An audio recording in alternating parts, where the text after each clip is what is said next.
Hey, I'm Megan. At 24, I was an account manager for a pretty popular design firm, and I loved being in charge. A while back, though, I fired my fashion designer over a guy. Trouble started the day I met Liam. He was working at the coffee shop in the lobby, and the minute I laid eyes on him, my legs started going all wobbly, and I couldn't finish my sentences. He was just so handsome and kind, and after seeing him every morning for a couple of weeks, I started to get a boy glow from him. I was a great manager, but I did expect a lot from my employees, especially my designers, which brings me to Julie, the little wench who stole Liam from me. Julie was probably my most ambitious employee. She had a great eye and found a way to make her designs timeless.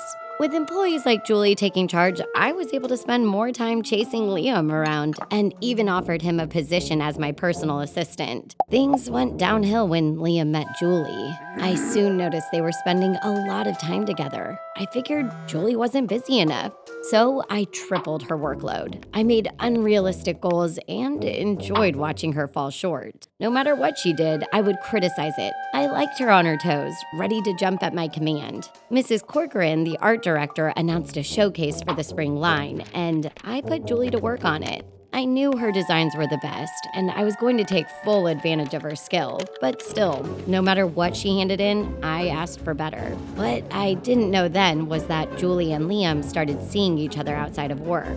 I found out from the gossip girls in the break room, and it nearly destroyed me emotionally. I was desperate for Liam, but clearly I meant nothing to him. And Julie, how dare she stab me in the back like that? I was a hot mess, and I was mad. I waited all day until Julie was done with her work to strike. I called her into my office, and I asked her directly if she was seeing Liam. When Julie admitted it, I tore into her. I told her it was inappropriate to date a coworker and threatened to fire her if she didn't end it. You should have seen her face. She was so confused and just kept stammering and apologizing. I asked to see her newest designs, and when she showed me, I told her they were trash. To make it worse, I blamed Liam. I told Julie that her office romance was clearly hurting her work. I made her redo the designs just to redo them and told her that if I didn't have new designs first thing in the morning, she could forget about her job. I didn't get it. Why was Liam into her? She worked for me. She was my minion and did as I directed.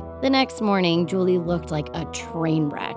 She told me that she stayed up all night reworking the designs. They were really innovative, but I insulted her work and just piled more on. I didn't see Liam, but he was standing right there and heard everything. He called me out for my jealousy and said Julie had the best designs in the company. He also said he had feelings for her and not me.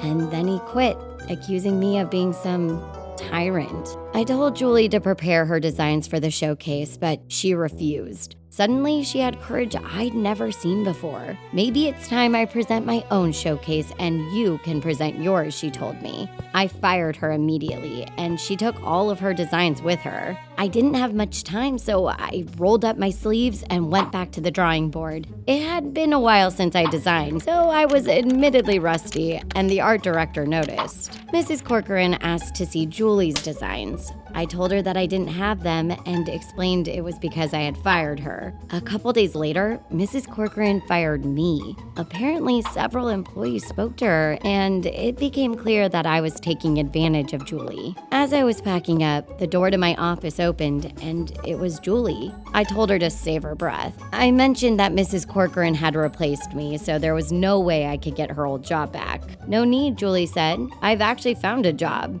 Yours. As it turned out, Mrs. Corcoran reached out to Julie after the competition to see her designs and loved them so much, she offered my job. I suddenly felt small. I got so caught up with being the boss that I forgot to value the employees doing the work. I was almost out of the door when I turned around. I apologized to Julie for taking advantage of her. I said I knew I was going too far, but I told her that no matter how high she climbs in the company, to never forget about all the people holding the ladder beneath her. Always always remember to treat others the way you'd like to be treated. When I look back at my behavior, it's no wonder Liam didn't find me attractive. I was trying to make myself look great by making Julie look small, but it all backfired. But Julie, on the other hand, focused on positivity and hard work, and look where it got her. She even had enough grace to accept my apology. She told me she knew what it was like to be in my shoes, so she wanted to help.